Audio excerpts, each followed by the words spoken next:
know what the biggest killer of young men is in the Western Hemisphere? Cancer? It's good, but it's not correct. Heart disease?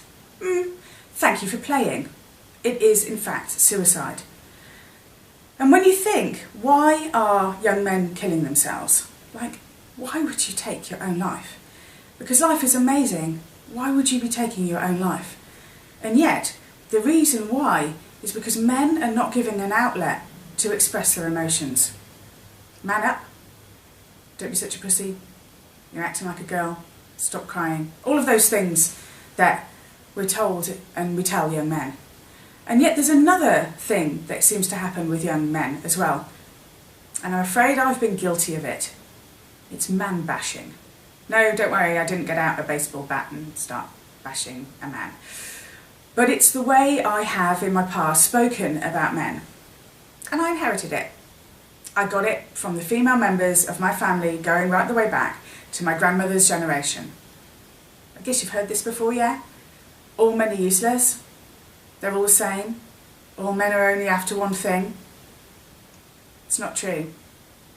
And in actual fact, if you were to hedge that kind of mass generalisation talk to a culture, to a sexuality, it'd be very un-PC. And yet somehow we've got it into our consciousness that it's completely okay to say that on a mass generalisation about men. And we even laugh about it. We go, oh yeah, all men, you know, well he's so typical man. But there's nothing typical about any man I have ever met. It's now our responsibility. The women's liberation movement was a liberation movement into the masculine, not the feminine. And what I'm talking about here is not a difference between women becoming like men. What I'm talking about here is the energy of doing, fixing, sorting and achieving. And it's fairly obvious what I'm talking about here. That's the penis. And the energy of passive stillness and being, because the woman is always the host, and that is a vagina. So the thing is how many doing, fixing, sorting and achieving women do you know? So we've now got to a point where there's more masculine than there is feminine.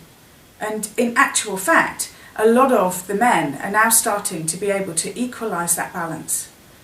But the point is we're not mass generalisations. There is a little bit of man in me. There is a little bit of woman in every man I've ever met. We are what we are. And by bashing each other, then haven't we just actually switched the coin and be doing exactly the same thing? And I know I'm talking from a privileged position living in the United Kingdom, where I'm not living in countries where women are still massively, massively oppressed. However, there's one thing I know about men, and something I have learnt from my clients, that shame for a man is not like shame for a woman. A woman does not feel shame in the same way that a man does. And there's me with a mass generalisation. But from a real perspective of what makes a man feel pain, they close it in, they hold it tight, but shame is the killer. And we have to stop making men feel shameful for the ancestry of other men previous to where we are now.